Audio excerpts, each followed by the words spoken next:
8 acts of kindness that make people disrespect you. Let's get right into it.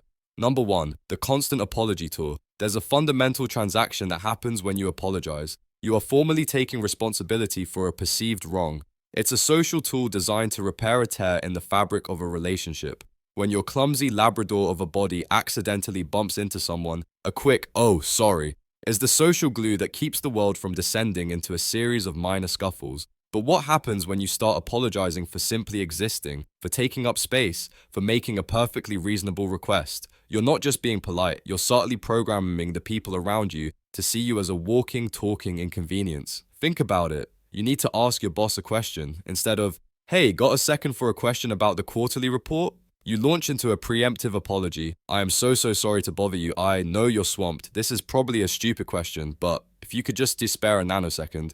Before your boss has even heard the question, you framed yourself as a nuisance. You've handed them a script that says, "My needs are an interruption and are less important than what you are doing." This isn't kindness, it's self-devaluation. Your brain is trying to be considerate, but what the other person's brain hears is a signal of low status.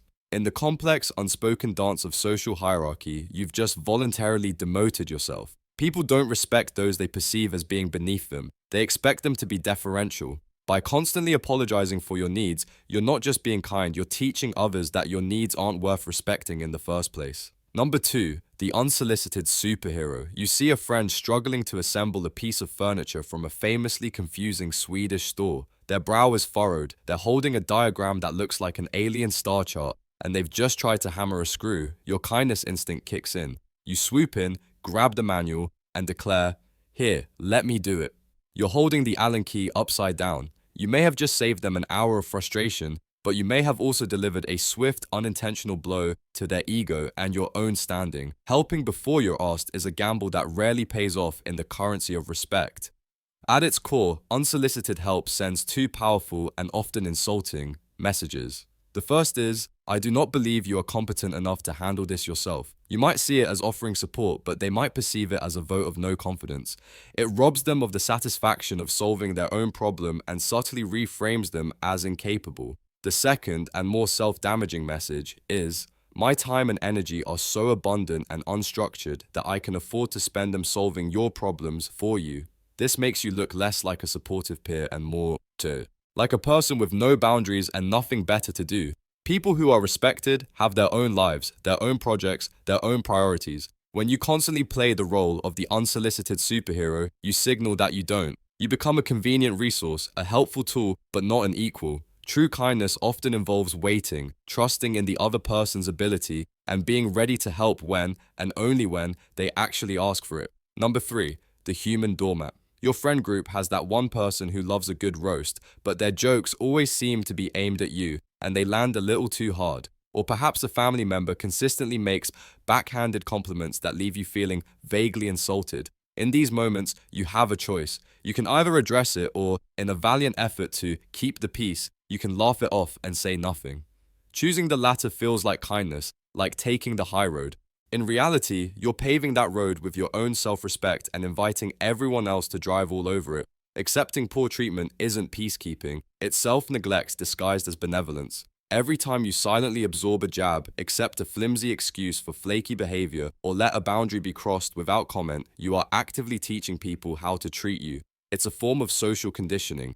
You are providing positive reinforcement, your continued peaceful presence for their negative behavior. They don't walk away thinking, "Wow, what a kind, patient, and understanding person." They walk away with the subconscious understanding that the rules of basic decency don't apply to you. They learn that your feelings are durable, your boundaries are flexible, and your comfort is secondary to their own. True peace in a relationship isn't the absence of conflict, it's the presence of mutual respect. By avoiding the small necessary conflict of saying, "Hey, that's not okay with me," you sacrifice all hope of achieving that respect. You become the path of least resistance, and that's a path people walk on, not one they admire. Number 4, the 247 Favor Dispenser. In economics, the law of supply and demand dictates that scarcity increases value. The same principle applies to you. Your time, your energy, and your attention are your most valuable personal assets. If you make them available to anyone and everyone, 247, with no notice required, you inadvertently signal that they have no value. You become the human equivalent of a free newspaper. People will pick you up when they're bored, but they won't pay for a subscription. This is the trap of being perpetually available. You think you're being a wonderfully reliable and kind friend, but you're actually devaluing your own presence. Imagine you've set aside a Tuesday night for yourself. You're going to tackle that personal project you're passionate about, or maybe just finally organize your closet. Your phone buzzes, a friend texts, "I'm bored, wanna hang?" If your immediate response is to shove your own plans aside and say, "Sure," you've just told that friend, and more importantly, yourself, that their boredom is a higher priority than your personal goals and well-being. Over time, a pattern emerges. People stop making concrete plans with you in advance because they know you're always the last-minute fallback option. They won't respect your time because you've demonstrated that you don't respect it yourself. The kindest thing you can do for yourself and for the quality of your relationships is to have a life, to have plans, and to sometimes say the most respectful of sentences. "I'd love to, but I can't tonight. How about Thursday?" It shows you're not just a resource, you're a person worth scheduling time with. Number 5. The Achievement Deflector. You've just done something great. You nailed a huge project at work, ran your first 10K, or cooked a meal that didn't set off the smoke alarm for once. Someone notices and gives you a well-deserved compliment. "Wow, that report you wrote was brilliant." Your instinct, drilled into you by a culture that often mistakes self-deprecation for humility, is to immediately deflect. "Oh, it was nothing," you say. "Honestly, the data did all the work. And I think there's a typo on page 6. This isn't humility, it's sabotage."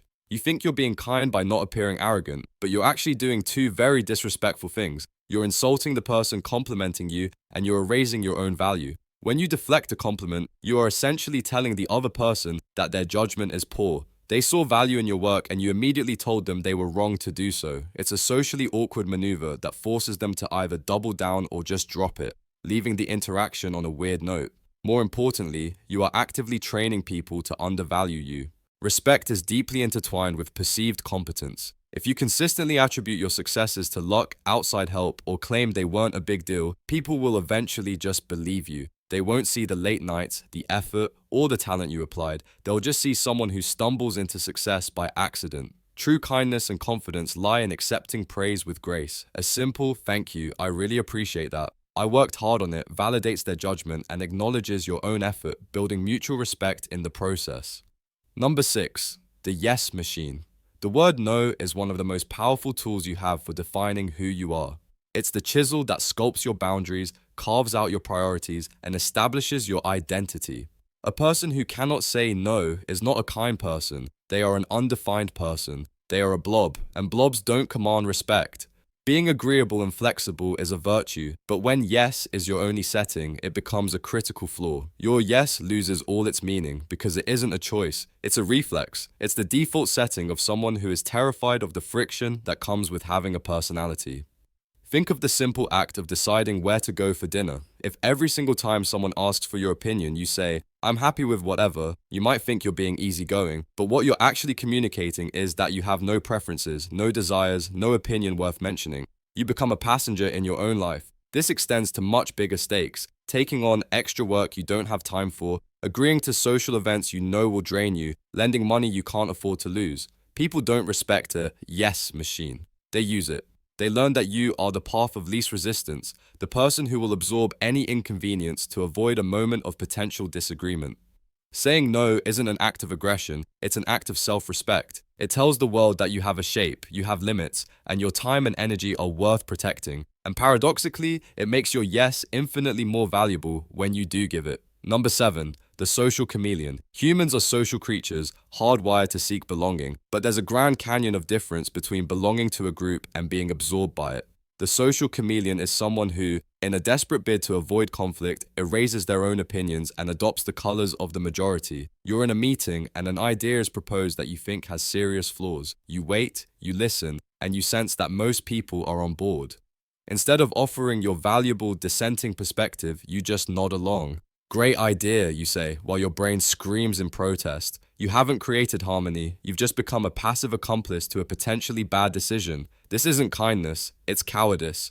Respect isn't given to the person who agrees the most, it's given to the person who contributes the most value. Your unique perspective, your different experiences, your critical thoughts, that's your value. By constantly suppressing it to blend in, you render yourself redundant. People may not dislike you, but they won't respect you either. Why would they? You haven't given them a reason to. You've shown them that your thoughts are for sale to the highest bidder of social approval. Authentic connection and respect are built on the honest exchange of ideas, even and especially when they differ. Voicing a well-reasoned, respectful disagreement doesn't make you difficult. It makes you a person. It shows you're engaged, you're thinking, and you have a backbone. A chameleon is interesting to look at, but you'd never ask one for its opinion. Number 8. The people-pleasing paradox. This is the final boss of kindness gone wrong, the core malfunction from which all the other behaviors spring, the impossible soul-crushing quest to please everyone. This is not a strategy for kindness. It is a mathematical certainty for failure. Trying to be everything to everyone guarantees you will be nothing authentic to anyone. It's a paradox. The more you chase universal approval, the more you shed the very qualities that earn genuine respect. People are a mess of conflicting desires. What pleases your boss will likely annoy your coworker. What makes one friend happy will disappoint another. Trying to contort yourself to fit everyone's expectations is a full-time job with no salary and a guaranteed outcome of burnout and resentment. This behavior doesn't read as kindness to others. It reads as inauthenticity. It feels slippery. When you change your personality, your opinions, and your boundaries depending on who you're with, people can't get a handle on who you actually are. There's no solid core to connect with or respect. Your kindness feels less like a genuine virtue and more like a strategy, a desperate plea for validation. And people can smell that desperation a mile away. It doesn't invite respect, it invites pity or, worse, exploitation.